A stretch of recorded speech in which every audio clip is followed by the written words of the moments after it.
Good evening, ladies and gentlemen. Welcome to this evening's program. My name is Niamh King. I'm the Vice President for Programs here at the Chicago Council, and we're absolutely thrilled to welcome back our distinguished speaker this evening, the Honorable Dr. Robert M. Gates. We're delighted to be hosting him for a second time. I think it was in this room 2 years ago he was here, and we're thrilled to have him back.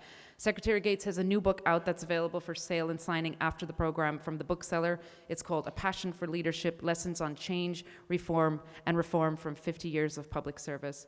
Tonight's program is on the record, but if you would please silence your phones or any other, you can use social media, but just make sure the phones don't go off. A few great upcoming programs that we have. We have this Commander of U.S. Strategic Central Command, Admiral Cecil D. Haney, on strategic deterrence in the 21st century on February 23rd. On March 2nd, we're going to welcome back Michael Hayden, the former head of the NSA, on American intelligence in the age of terror. And on March 16th, CNN journalist Peter Bergen will be here to talk about homegrown terrorists and the rise of jihadism in the U.S. There are plenty more other things that might be of interest to you, too, on the Council website. As you all know, the Chicago Council is a public education institution funded by the generous support of its members. Thank you. This is a members-only program, so thank you to all of our members and all of their guests. And it's our goal to make these kind of conversation affordable to as wide an audience as possible. So thank you to all of you. I'll be back up for the Q&A, but now if you would please join me in welcoming to the stage our introducer, Mr. Jim Gordon, who's the founder and managing partner of the Edgewater Funds and a valued Chairman Circle member of the Chicago Council. Thank you.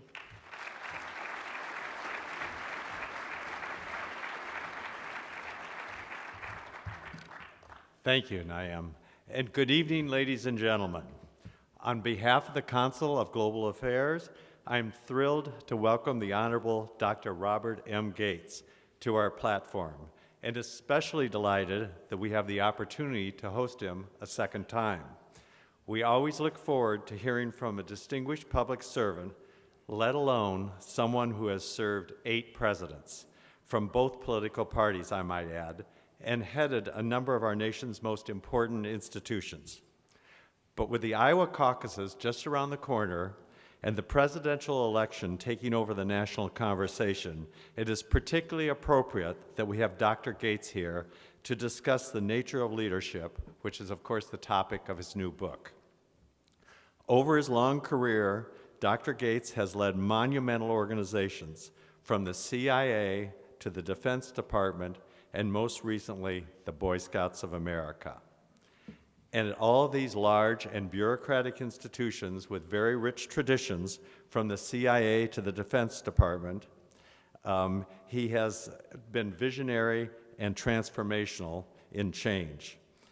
After the end of the Cold War, he increased transparency at the CIA, recognizing that it was necessary if the organization hoped to survive in a new era of impending globalization and openness. At the Pentagon, he supported repealing the policy of don't ask, don't tell, while leading our country's defense apparatus during both the wars in Iraq and Afghanistan. And finally, at the Boy Scouts of America, he boldly moved to allow openly gay leaders. Most intriguingly, he accomplished all of this without alienating the people who worked for him, and he remains one of the few public servants today who commands respect across the political spectrum. We're very privileged to have Dr. Gates with us tonight, and I look forward to his remarks. Dr. Gates' biography is on all of your chairs, but just to highlight a few points. He began his career at the CIA, served as an officer in the United States Air Force, and continued working for the agency before being appointed its director by President George H.W. Bush. He then left the CIA to become chancellor of Texas A&M University, but was called back into government by President Bush to oversee the surge in Iraq as Secretary of Defense. He was the only Secretary of Defense in U.S. history to be asked to remain in office by a newly elected president, and he remained there as Secretary of Defense until 2011. Dr. Gates has also been a member of the National Security Council in 4 administrations, and currently he serves as Chancellor of the College of William and Mary and as President of the Boy Scouts of America. His latest book, A Passion for Leadership, will be available for purchase and signing following the program. Before welcoming Dr. Gates to the podium, though, I would like to relate something that actually happened to me last week. I was speaking with my friend, General David Petraeus, and I mentioned to him that I was going to be introducing Dr. Gates this week. And he said, "Jim, can I send you something for you to read?" And this is what he sent me. "Dear Jim, you can say that our soldiers who served in Iraq and Afghanistan and I will always be grateful to have had him as our secretary and hammering any bureaucrats in Washington who were sluggish in responding to urgent needs in the battlefield, whether with mine-resistant armored protected vehicles, individual soldier protection, aero medevac assets, unmanned aerial vehicles, additional forces, you name it. He had our collective back big time. I gave him a piece of an MRAP vehicle that was hit hard, but not penetrated, to show the many lives that he saved by his actions. He treasures it to this day. Please give him my best, Dave." Would you please all join me in welcoming back to the Consul, Dr. Robert Gates.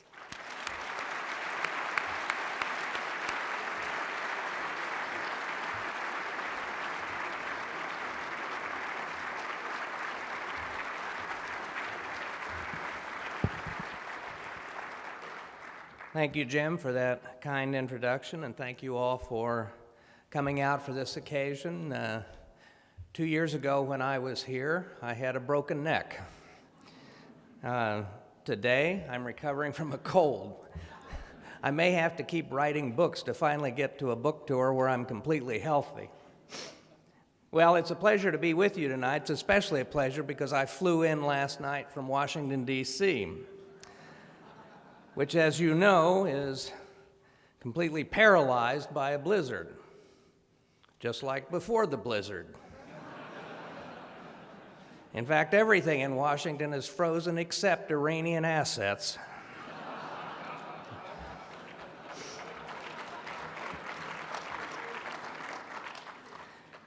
Well, we could spend the entire evening discussing political leadership in America across the spectrum, including the presidential campaign. But one thing to be said is that candidates like Donald Trump and Senator Sanders have tapped into a very real frustration on the part of many Americans for their elected politicians at the national level. And all too often, incompetent, arrogant, dysfunctional, and just plain bossy government they lead. The presidential candidates are talking in one way or another about the problems and inadequacies of government and business. But the candidates are largely focused on primal scream therapy rather than actual solutions. My new book is about how you actually can fix these institutions, how you can change and reform government and other big institutions that govern our day-to-day lives and make them work better, be more cost-effective, and more responsive to citizens and to customers. Because the truth is, if we don't fix our institutions and do it urgently, it can have catastrophic consequences for our way of life, our financial security, our national security, our freedoms, and in some respects, our very lives. My book and my remarks tonight are about how the lack of courageous, tough-minded leadership underlies the many failures of institutions, both public and private, in recent years, and how good leaders can transform underperforming or broken institutions. Despite the political paralysis in Washington and elsewhere, bureaucracies inexorably intrude ever more pervasively into our daily lives. They influence our health, our safety, our economic well-being, our children, what we eat, what we drive, and every business, farm, and educational institution in the land. Yet even as bureaucratic tentacles extend their reach into every nook and cranny of America, the litany of their incompetence, corruption, and arrogance grows exponentially. Many of these institutions are now indispensable, but their repeated and highly publicized failures have shaken the public's confidence that government in general, and sometimes business, can do anything right. Just a sampling of the lapses and failures in recent years, regardless of who was minding the store in Congress or in the White House, is profoundly disturbing. 9/11 itself, a failure of law enforcement and intelligence of monumental consequence. The failure of virtually all our financial, regulatory, and administrative bodies to anticipate and prevent the abuses that led to the financial meltdown in 2008. The Federal Emergency Management Agency's handling of the aftermath of Hurricane Katrina and Sandy and so many other disasters. The multiple and continuing failures of the Veterans Affairs Department. Challenges to the integrity of the Internal Revenue Service. Lapses and scandals of the Secret Service. The initial handling of the Ebola crisis by the Centers for Disease Control. The botched rollout of the Obamacare website. The waste of billions of dollars on failed procurements at the Defense Department, contaminated water in Flint, Michigan, and so many more. And then there's the everyday travail of Americans dealing with impenetrable, impersonal, infinitely complex, obdurate, and often arrogant bureaucracies such as Social Security, Medicare, local, state, and federal taxing authorities, getting a driver's license, getting a building permit or remodeling your home, dealing with the phone company or a credit card issuer, a billing error by a big chain store, health insurance, university and public school administration. And it's a rare soul who has not been frustrated and maddened by multiple business bureaucracies, not to mention disastrous business decisions that cost jobs and create economic turmoil and heartache.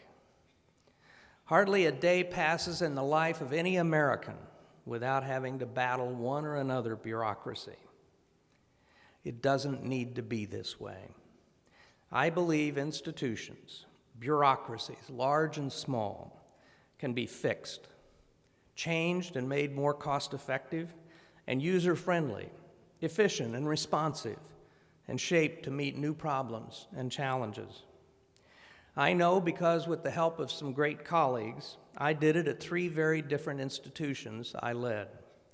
The Central Intelligence Agency and the dozen or so other U.S. intelligence organizations, Texas A&M University, the 5th largest in the nation, and the Department of Defense, the largest and most complex organization on the planet. And my colleagues and I at all 3 places showed that a dysfunctional political environment is in itself not an overriding impediment to changing and reforming bureaucracies.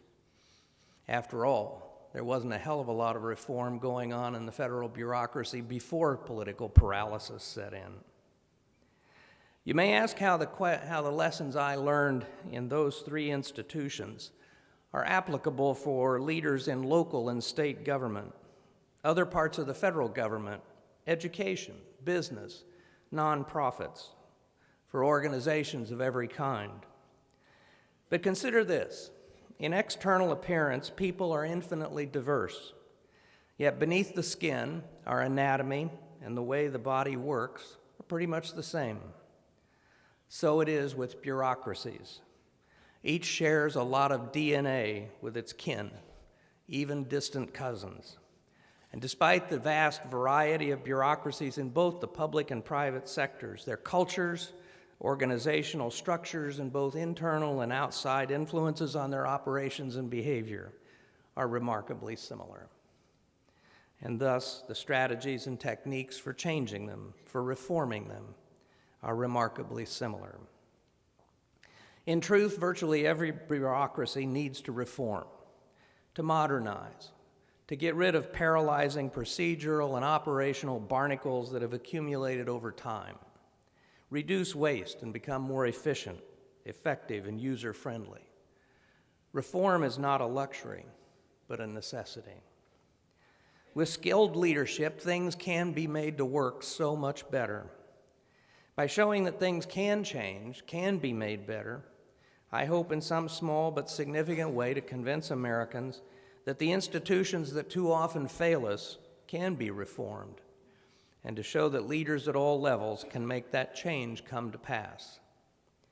And so I've written this book, a book about people and how to lead them where they often don't want to go. It is about how a leader can make an institution better, both for those who work there and those they serve. It's about improving lives. In the limited time I have this evening, I'll skip over the many concrete suggestions and recommendations in the book about establishing goals and agenda for reform, developing strategies for implementation, and how to implement reform itself. I want to focus instead on two central components of change and reform that I write about: the personal characteristics necessary for a leader who would successfully bring change, and the relationship between such a leader and those who work in his or her organization. People, not systems, implement an agenda for change. As a leader pursues a reform agenda, he or she cannot overlook the fact that the attitudes and commitment of their employees will determine success or failure. A critical component of a strategy for change is winning the support of those in the trenches who deliver the mission of the organization. Recognition of their role and demonstrating respect for them go a long way. Any fool can, and too often does, dictate change from the top. Fundamental to enduring success, though, is inclusiveness, getting as many people involved as possible, especially among the career professionals. Making the effort to prepare various constituencies for change is a step many leaders overlook. Real and symbolic actions and gestures of respect toward career employees early can and does have significant impact in softening resistance to change and persuading people to be receptive to what a leader is trying to do. In implementing change in any bureaucracy, the leader must delegate responsibility to subordinates and empower them to carry out the change. Lasting change depends on those below the leader embracing the change and taking ownership, making it their own. The more frequently the leader butts in, implicitly reminding his lieutenants that it's his change, the less they will believe it is theirs. The leader cannot hold individuals accountable for driving change if he refuses to let go of the steering wheel. The leader must trust his subordinates, replace them if necessary, but he mustn't micromanage them. A leader must provide his or her people with the tools and opportunities of professional success and satisfaction. He must empower them and provide them with respect, motivation, job satisfaction, upward mobility, personal dignity, esteem, and finally the confidence that the leader genuinely cares about them collectively and individually. You can be the toughest, most demanding leader in the world and still treat people with respect and dignity. And now a few words about the critical factor in leading organizational reform: the leader. How does a true leader of reform conduct himself or herself? First, the best leaders have their egos under control.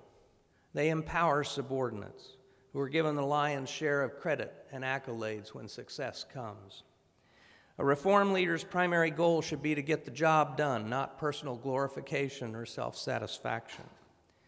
The environment created by an egotist is the antithesis of what's required to lead reform successfully. Second, a leader, whether in the public or private sector, must have integrity. Every leader in public service and in business will at some point need to stand apart and stand alone, to speak truth to power, and to do the right thing. That can be a very lonely place, but it is where leaders who can effectively reform institutions are found. If one seeks to lead men and women, you must persuade them to follow you. That means they must trust you.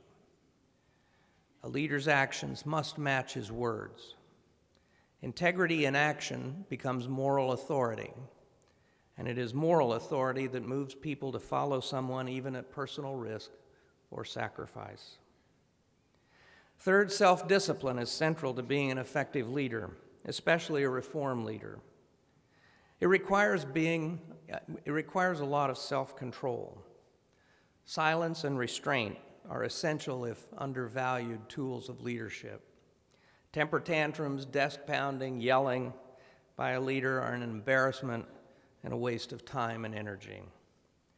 The daughter of the U.S. Chief of Naval Operations in World War II, Admiral Ernest King, once described him as the most even-tempered man she'd ever known. He was always in a rage. One of the reasons I believe a leader of an institution, any reformer, must exercise great self-discipline has to do with subordinates. If the boss can't control himself, that sends a signal to those at lower levels that such behavior is acceptable. And that hardly creates an environment in which inclusive participatory reform can take place.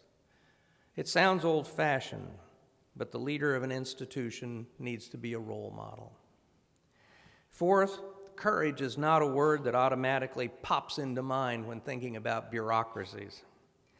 But anytime a mid-level leader in government or business tells his boss and his colleagues that the old way of doing things is no longer adequate and that change is necessary, it is a courageous act.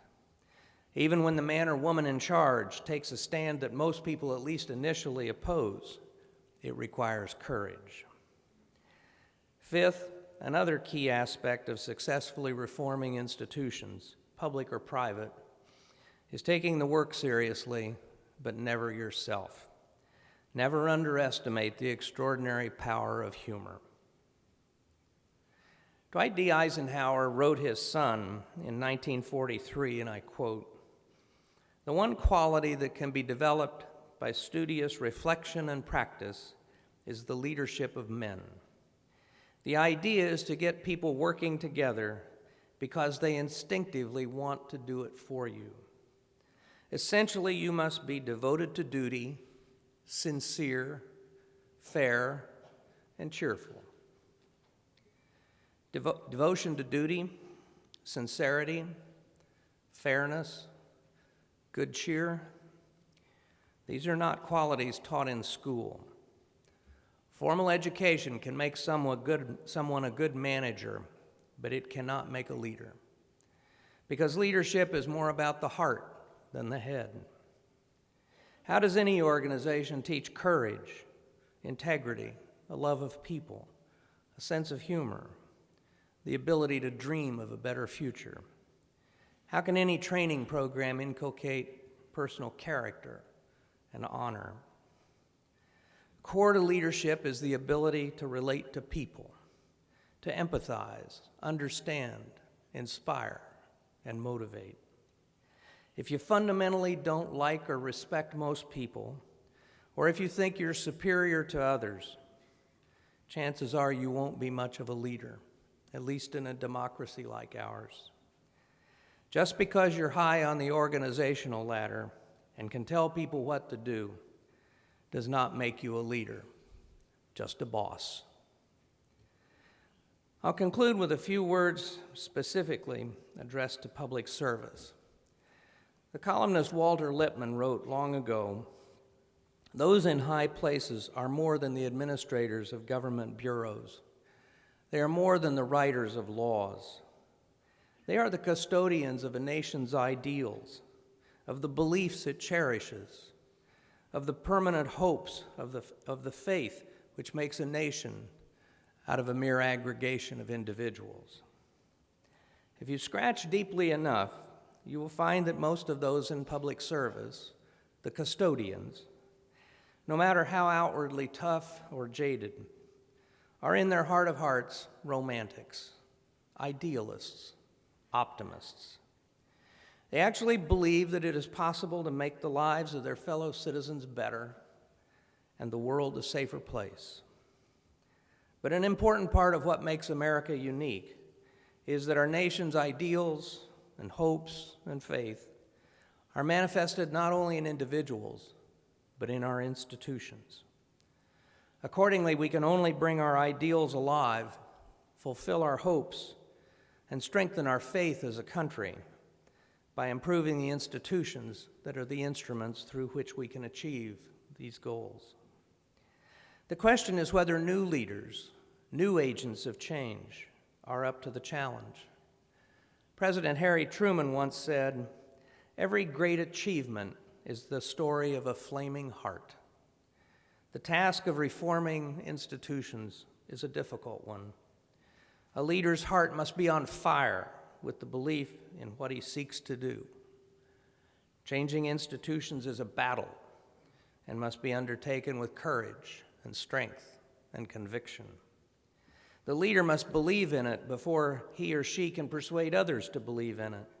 The leader must be prepared to put his or her job on the line if asking others to risk their careers and reputations to help. President John Adams wrote to his son, "Public business, my son, must always be done by somebody. It will be done by somebody or another. If wise men decline it, others will not. If honest men refuse it, others will not." My fervent hope is that this book will encourage the wise and honest among us, especially young people, to consider serving our fellow Americans with confidence that public institutions can be reformed and shaped to serve and to succeed. Thank you.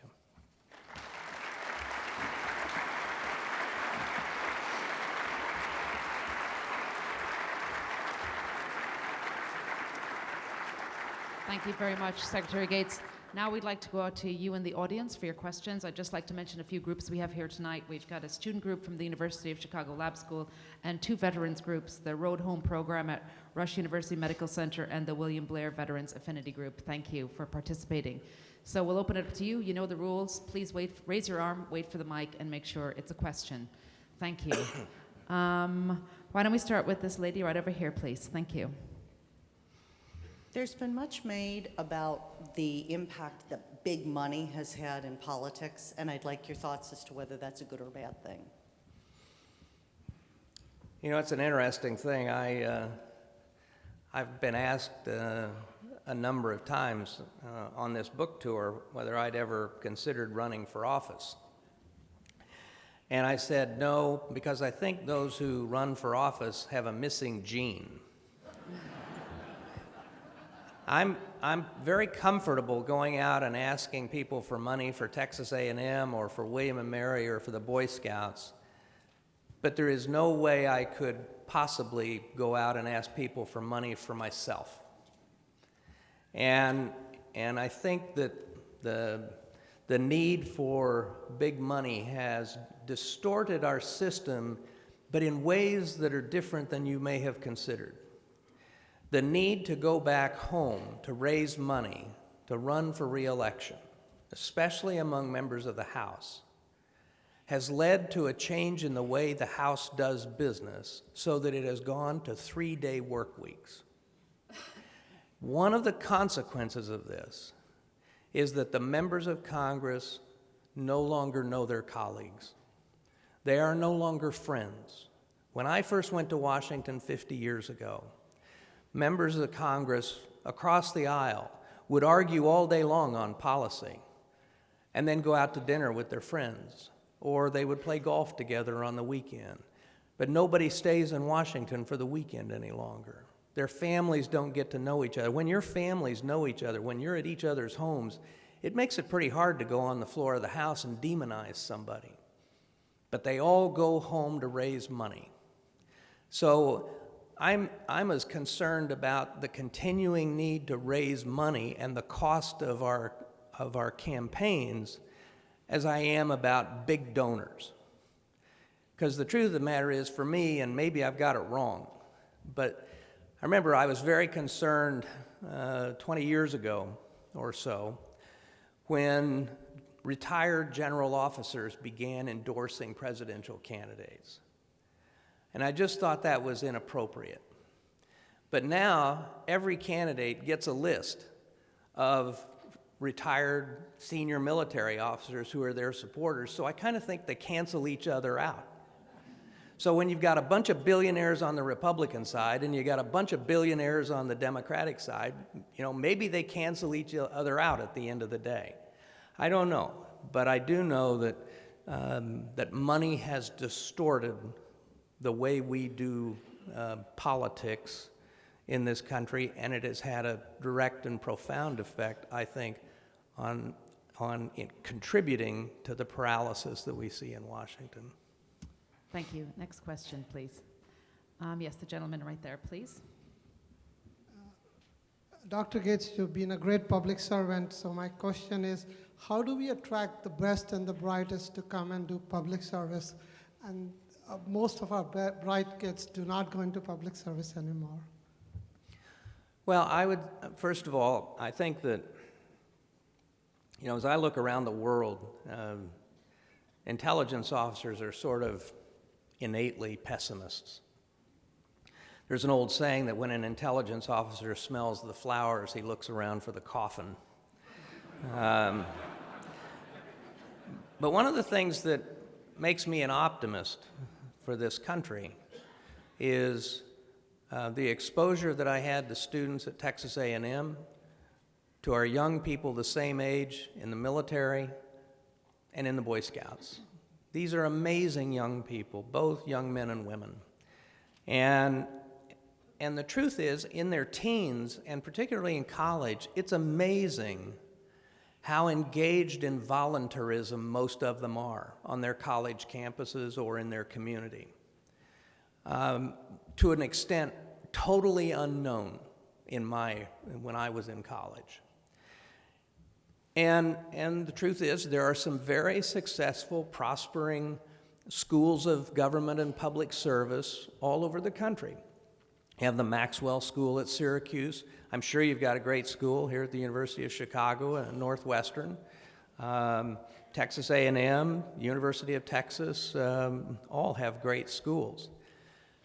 The problem is that idealism seems to, once they've graduated from college, to your point, their interest in going into public service seems to wane. And the Wall Street Journal had a statistic about a year ago that I came across and I cite in the book. In the late 1970s, about 28% of the federal workforce was under the age of 30. In 2012, it was 7%. So I think they're offended by the political hassle of it all, the political paralysis, the ugliness of our politics, and now I'm mainly speaking at the federal level, which is what I know best. I think that they are frustrated by hierarchical institutions where you basically are told to wait in line and you will advance at a properly prudent pace, no matter how smart or good you are, compared to the opportunities they see in the private sector. I think that they see the bureaucratic slowness and logjam of things, and where ideas for change get buried, and those things are very frustrating. So I think it deters many from going into public service. I think that it also, for a number of them who actually go into public service, it causes them to leave fairly quickly. So I think all those are problems, and I think for all the reasons that I talked about in my remarks, one of the reasons we need to change our institutions, our organizations, and make them more agile, make them more user-friendly, is frankly to create an environment in which young people like you speak about are willing and eager to come to work for the government. I used to tell people I went into government in the first place because of John F. Kennedy. And I stayed in government because George H.W. Bush said public service is a noble calling. Most of the political leaders since that time have run against the very people that they intend to lead or want to lead. And when your political leaders run against the bureaucracy, run against the government, run against the professionals, let's just say it's not the greatest thing in the world for morale. So I think for all of those reasons, it's been tougher getting young people into public service, but I think that's reversible. Okay, great. Next question. Right there, please, with the paper in the hand. Is that Andy Zemenides? Mr. Secretary, you know, it's not only are, you know, you said leaders have to take people where they don't want to go, and it seems that the younger generation, you pointed out, doesn't want to go into public service, not only because of the lack of morale, but because the payday is so huge in something else. We clearly getting more individualism celebrated here. Is national service something we should be looking at, mandatory national service? Maybe not military, but some type of, you know, there was the AmeriCorps at one point, Teach America, but is that something we should be looking at again as a country? Well, I totally believe in mandatory national service. I think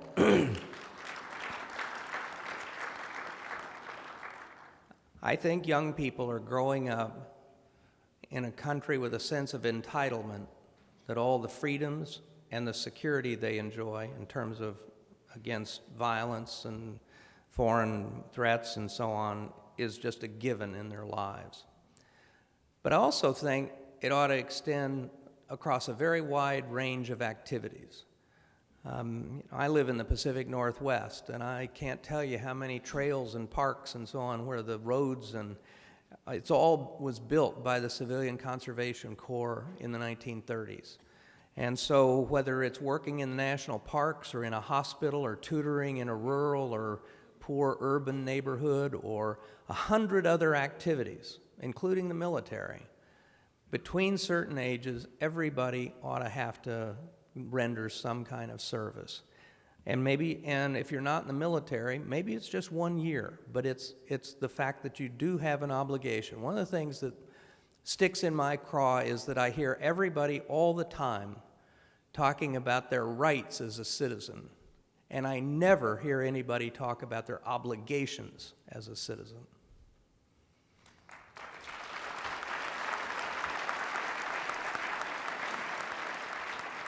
Thank you. Next question. Yeah, in the very back, please. The young man with the blue shirt on, please.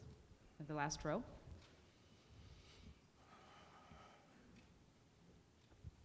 So I followed recently the audit at the Pentagon, and I think the reason why it's taken so long for us to get to this point is because even the non-hawkish folks among us were scared to take that leap and question the expenditures of the Pentagon.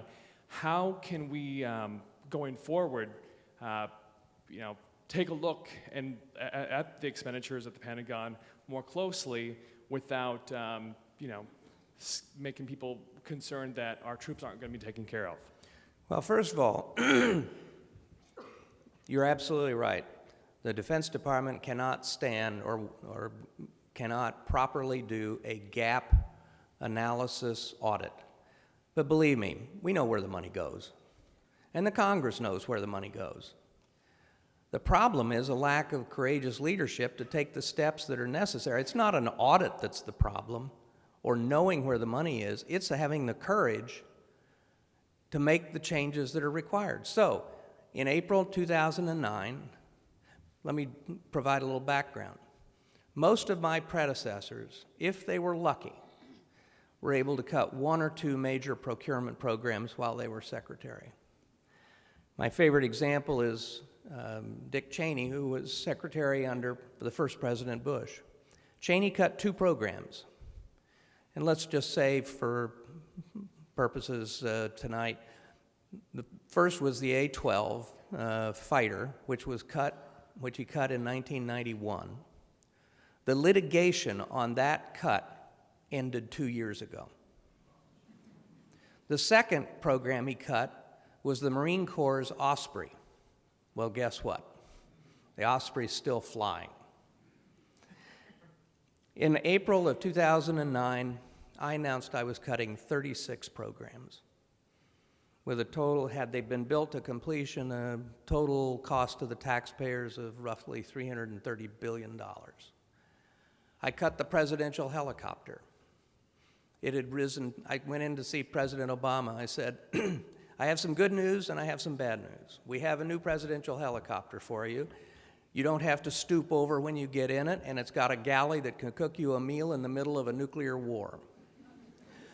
The bad news is it's $1 billion apiece. I cut the airborne laser, another multi-billion-dollar program. This is a 747 with a chemical laser that was to shoot down an enemy missile right after it left the launch pad. These planes were $1.5 billion, were going to be $1.5 billion apiece and cost $150 million a year to maintain. And there was only one little problem. The chemical laser had a range of 60 miles. So the plane, big, low, slow, would have to orbit near the launch site. Now think about that in terms of North Korea, Iran, China, Russia, whatever. 36 programs. I managed to get 33 of them acquiesced in or approved by the Congress the first year, and I got the other 3 the second year. It can be done. In 2010, seeing a budgetary train wreck coming down, I undertook an effort called the Efficiencies Effort.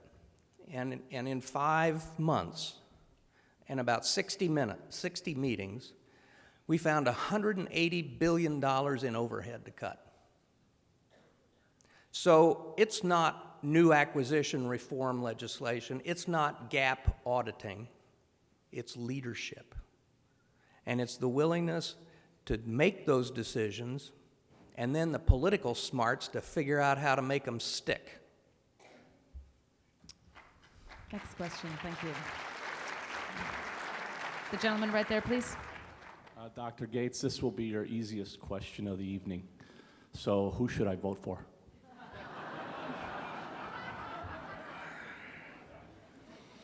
No, you've just asked the hardest question of the evening. Well, I'm not going to answer that question.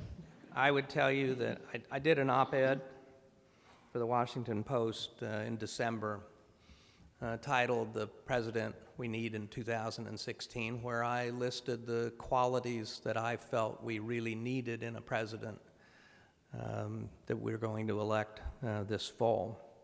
And I would tell you that out of the entire panoply of candidates across the political spectrum, there may be 2 or 3 that I think have the qualities necessary to be a successful president.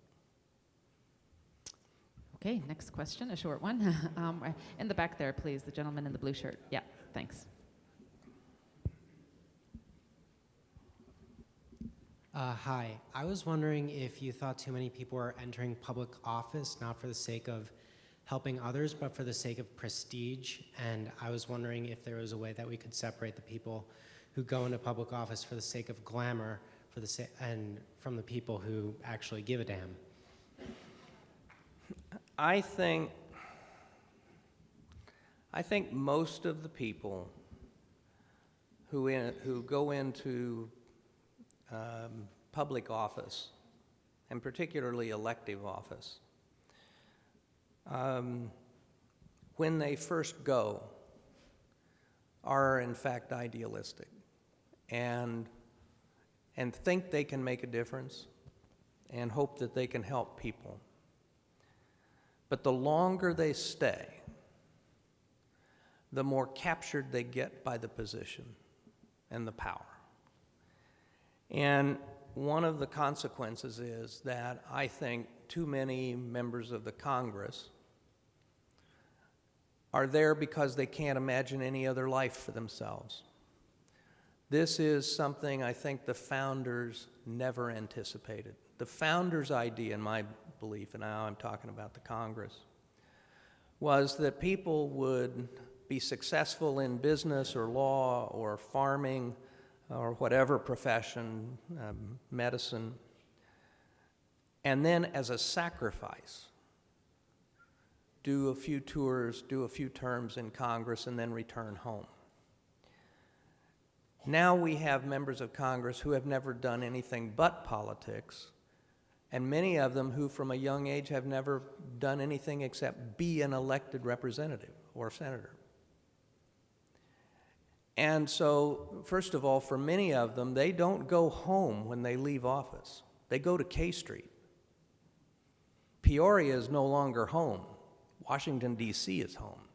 And so you have absurdities like senators who have no residence in the state which they represent in Washington.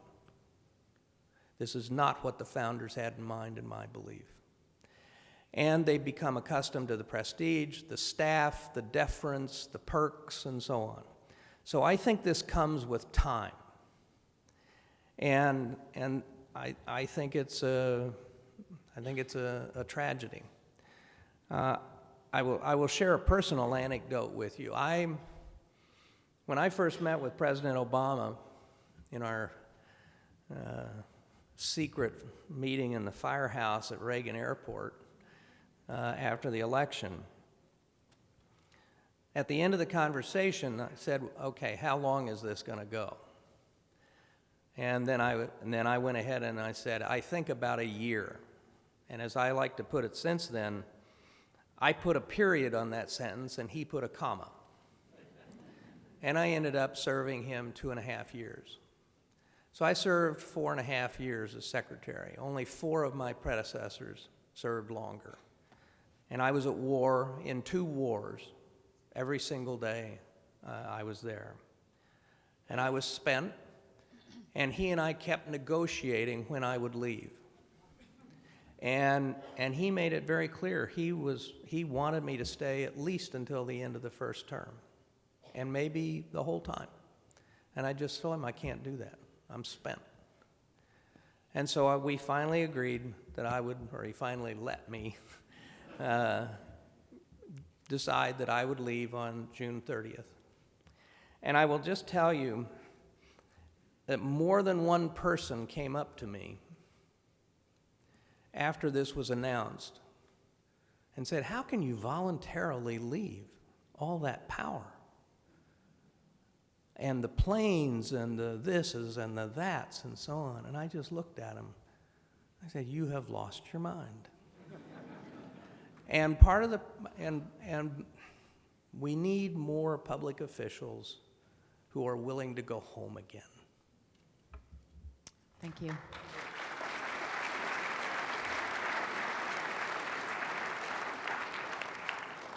Yeah, right over there in the back, please. Doug Lyons. What are the prospects of alliance with Russia and/or China in fighting terrorism? Well, actually, I think they're pretty good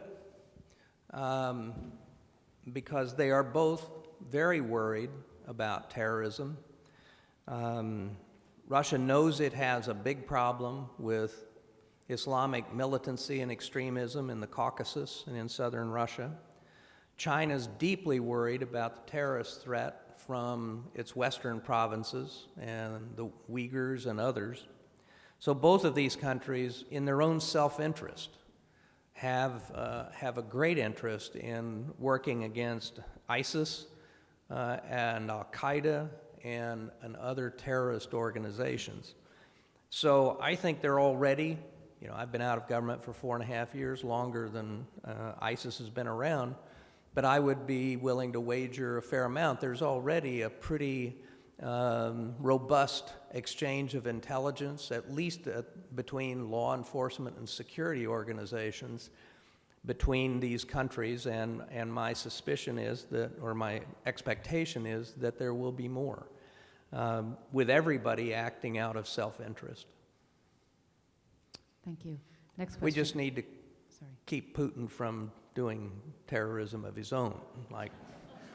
So if you go to Moscow, enjoy the meeting with him, but don't drink the tea. Right there, please, Mr. Mabee. Thank you. Do I hear you right that you're arguing for term limits And are you arguing for term limits not only for elected leaders, but also for leaders in the private sector, that after a period of years, there's a different attitude that comes to leadership, and that leadership, therefore, is vibrant and should be changed periodically? Well, I think in the private sector, this is the responsibility of boards of directors. I know CEOs who are as innovative, creative, thoughtful, imaginative, and successful in their 15th year as CEO as they were in their first year. And I know other CEOs that ran out of gas a long time ago. So I think it varies completely. With respect to politicians, I've actually always opposed term limits. I've always said, well, we have term limits. They're called elections. But the problem is, because of decades of gerrymandering, now all but about 50 seats in the House are safe for either a Republican or a Democrat. And so the elections that matter are the primaries, because once you get the nomination, you're going to get the seat. And that means you have to appeal to the most hardcore part of your party base in order to get that nomination. So I think that this gerrymandering and this rendering of all these safe seats has contributed enormously to the polarization in Washington and the diminution of the number of people in both parties who were center-left or center-right or even just plain old moderates. So I have to, and my concern with term limits was another thing. I mean, I think back to Sam Nunn as chairman of the Senate Armed Services Committee. Sam Nunn knew more about what was going on in the Pentagon than most of the people in the Pentagon. And in terms of a taxpayer and citizen, that's the kind of oversight that's really meaningful. The same way with a guy like David Boren, who was on the Senate Intelligence Committee for a dozen years. I think having that kind of knowledge, whether you're on the banking committee or armed services or intelligence, is really important. And if you say you can only serve 2 terms in the Senate or 4 terms or 5 terms in the House, the reality of the world is you throw more power into what we call the Iron Triangle: bureaucrats, congressional staff, and lobbyists. So this is a hard one for me. I don't know the right answer, because I can, you know, it's like Lyndon Johnson when he was once asked, when he applied for a school teaching job, and the superintendent said, well, we have some people in our school district that believe the earth is flat. What do you think? And Johnson said, well, I can teach it round or flat. That's kind of the way I am with term limits. I can argue it round or flat. Okay, next question. Yeah, the gentleman right there in the black jacket. Hi, so one statement and one question. So in talking about private sector leaders going into the public sector, there's a great book called Leadocracy. It's a great book about going in for 2 years and committing yourself to helping change the bureaucracy. But the question is really around Trump, Cruz, and Bernie. How is this happening, and why is it happening, and what are your thoughts on the fact that it is happening in this country? Well, the latter part of your question, I have no more insight on that than every member of this audience. So, but I will tell you this, and I've watched it a lot. The 2 most unsuccessful chiefs of staff of the White House I observed over my entire career were both businessmen. They had no idea how the government worked, and they had no idea about the politics, and they had no idea how to deal with the Hill, and they didn't have any instincts. One of the most successful chiefs of staff, it seemed to me, was Howard Baker for Ronald Reagan. So I think, you see this, I've seen it, where very successful business executives are brought into the government to fix things. And it's really hard. And if you don't think it's hard, sit down and have a conversation with the former CEO of Procter & Gamble, who's now the Secretary of Veterans Affairs. It's, just to give you one example, think of yourself as a CEO with a board of directors of 535 members, none of whose interests are aligned with those of you, with yours or those of the organization you lead. That gives you a beginning understanding of why it's hard for people to come in from the private sector and to make things work in the government. Thanks. The lady that's just right behind the gentleman who spoke, please. Thank you. I was wondering if you could comment on the Boy Scouts' recent decision to allow gay scout leaders. Specifically, what inspired you to take on that fight? And also, what strategies did you employ to corral the different factions who had very divergent, deeply held beliefs? Well, the first thing to understand is that 70% of the scout units in America are sponsored by churches. And some of them have very strong beliefs in this area. But I basically was, the Atlantic magazine last fall ran an article that I didn't even know had been written, much less published. And somebody brought to my attention just a month or so ago. And it was about me. And the title was The Unlikeliest Gay Hero, or Hero of Gays. And because in 1992, I opened CIA to gays. And then it was fairly straightforward. I am a believer in institutions, as you might have gathered. And CIA in the early 90s was being denied access to many college campuses for recruitment because of our perceived and real bias against hiring gays. So I said, well, gee, let's do something different. Let's figure out what the facts are. So I met with the chief of counterintelligence and the chief of security, and I said, I want you to go back and I want you to give me a list of every American for the last 20 years who betrayed his or her country and worked for a foreign government, and the motive for doing so. So how many got blackmailed or drugs or whatever? They came back, and the list had 85 names on it. And in every single case, the motivation was money. There wasn't one single case involving sex or drugs. We were looking at all the wrong stuff. And so I said, okay, that makes it simple. I said, we're not going to discriminate against gays anymore. If you're out of the closet and can't be blackmailed, we'll treat you like every other applicant. So that changed it at CIA. Don't ask, don't tell came along. The president wanted to change it immediately. I said, Mr. President, this is the military. These are people who feel very deeply about a lot of things. Why don't we find out what they think? It's not a plebiscite, but let's just get some facts. And so I formed this task force, and I told them to do a survey. They came in and said, we want to survey 200,000 members of the military about their attitudes and their concerns on this subject. I said, make it 400,000. And they also interviewed surveyed 150,000 military spouses, because nobody knew what the military thought.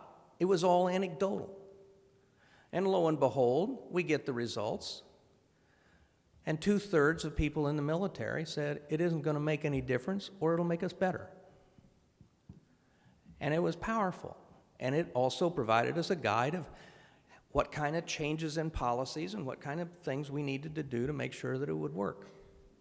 And there hasn't been a single incident, as far as I know, since then. When it came to the Boy Scouts, the Scouts made the decision in 2013 not to discriminate against gay youth. Then in 2015, in the spring of 2015, the New York City Council hired an 18-year-old Eagle Scout to be a camp counselor who was gay.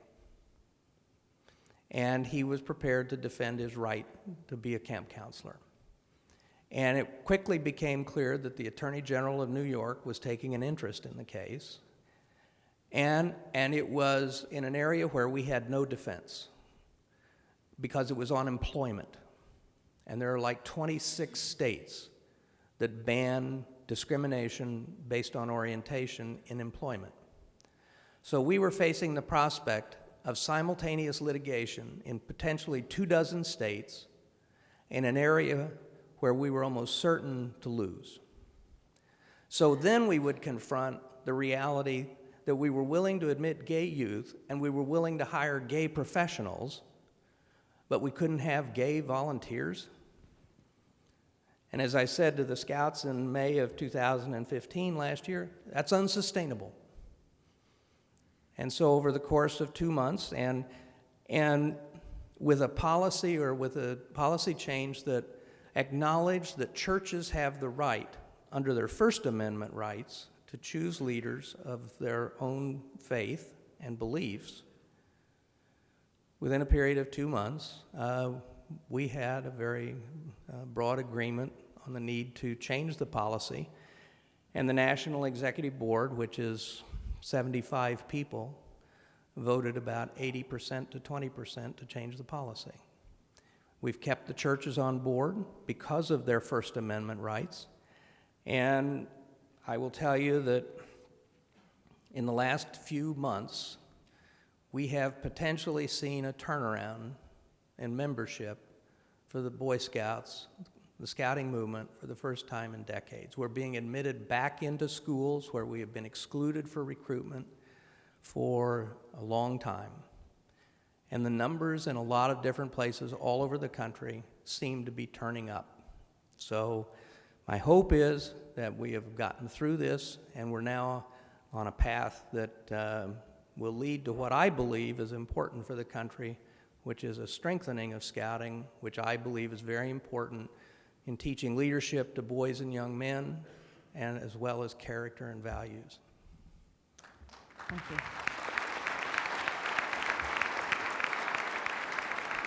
That's probably a lot more than you wanted to know, but... Right there, please, that question. Thank you. Sir, how should the United States and the European Union solve the refugee problem in Europe? Well, Ambassador Dalder and I were talking about this before I came out here, and I think I can speak for him in saying we're both very worried about European handling of this and its potential to split Europe and divide Europe and weaken the EU and lead to rebuilding fences between countries. So, you know, I admire Chancellor Merkel's moral courage, but once you open the floodgates, at some point they're going to have to close just because of the numbers. But in the meantime, you have set in motion a flow that will be incredibly difficult to stop and probably will be painful. And I think it has contributed to further divisions in Europe. I think it has weakened the EU, in addition to a number of other things weakening the EU right now. So I think this is a very big problem for Europe. And to be honest, there's not a whole lot the United States can do to help. Okay, we have time for one more last question. In the last row, please. The gentleman in the middle there.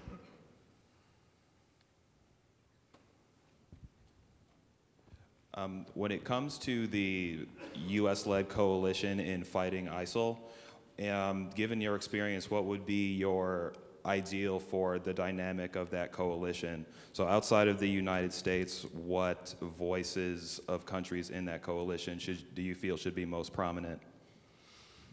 Well, first of all, I think that there are a lot of unrealistic proposals out there in terms of how to deal with ISIS.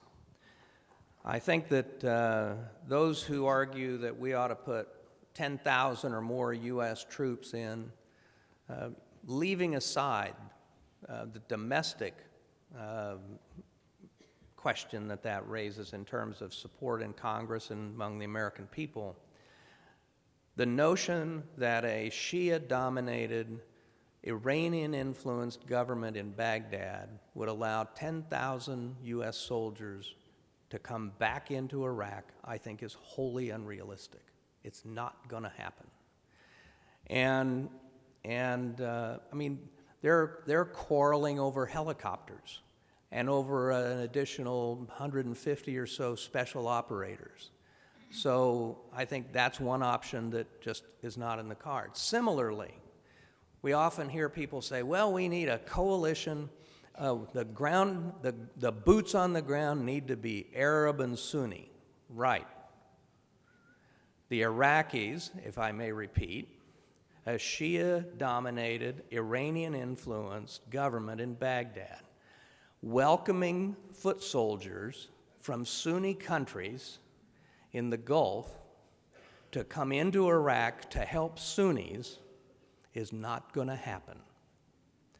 So I think that the coalition members that I think should deserve to be heard are those who are willing to commit air power, those who are willing to engage their intelligence services, those who are willing to provide money to Sunni tribes and Kurds and the Iraqi security forces trying to liberate areas from ISIS.